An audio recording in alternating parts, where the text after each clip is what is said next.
A few years ago, in the United States, a man put on a mask, took a bat, and he went in to rob a grocery store. But the man behind the counter in this store was a Muslim. So the shopkeeper, the Muslim, he pulled out a gun from behind the counter. And now this man who had the bat, the robber, he knew he was in trouble, because now he has brought a bat to a gunfight. So the Muslim came around the counter, pointed the gun.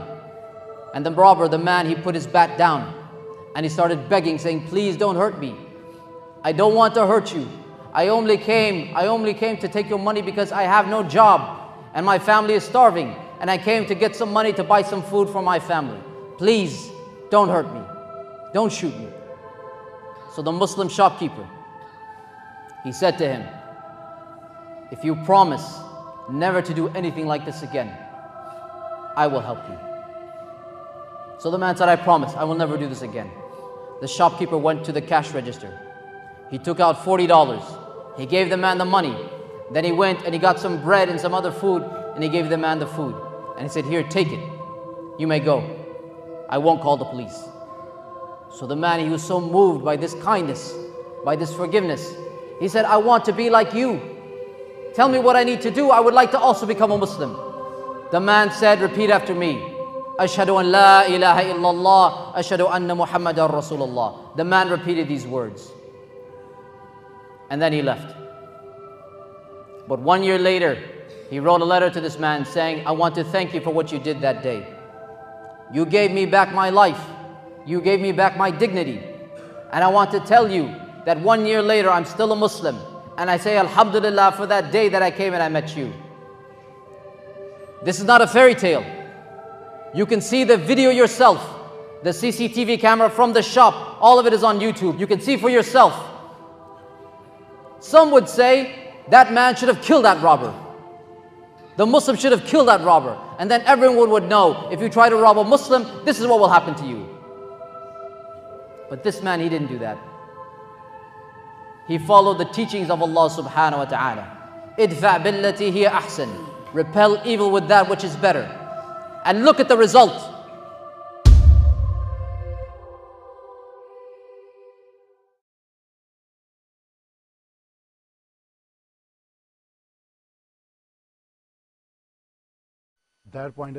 We first brought you Mohammed Sohail's story in June when he showed mercy to a would-be robber who came into his store demanding money. The ordeal, all captured by surveillance cameras. Sohail grabbed a rifle and said the man began crying, saying he needed to feed his family. Sohail gave him $40, a loaf of bread, and made him promise never to rob again. 6 months later, the 47-year-old Sohail says that promise was returned in a way he never imagined. He recently received a letter with $50 inside and no return address. That's a surprise for me. I said, what is that? And when I read the letter, that's the same person, the guy come try to rob my store.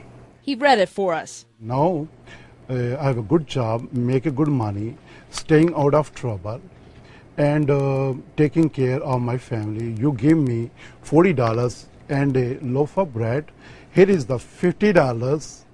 Thank you for sparing my life. Because of that, you changed my life. Did you cry when you got that letter? Absolutely, because all the time I'm thinking my mom.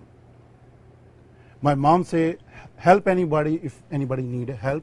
The letter is signed, your Muslim brother, and the writer states he's now a true Muslim.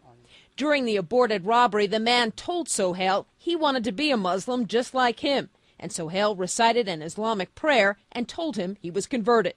While the man's life may have changed, things are also different for this Pakistani immigrant. At his store in Shirley, New York, he displays letters he's received from across the country. Dear Mr. Sohail, what is this? Let me say that no person has ever moved my spirit the way you did. Wow. From an admirer, your biggest admirer, Lee. Do you know who Lee is? I have no idea. People sending me the letters. And some have sent checks. Sohail says he's received a couple $100 and now offers free bagels, rolls, and coffee for several hours during the day. And he vows to help others. Would you one day like to meet with this anonymous mystery man? Of course. I like to see him. I want to see him. If he hear me, if he listening me, this person, come to my store. While Sohail says all is forgiven in his eyes, the Suffolk County Police say this is still an open investigation as they've yet to find the mystery man. Mary Snow, CNN, New York.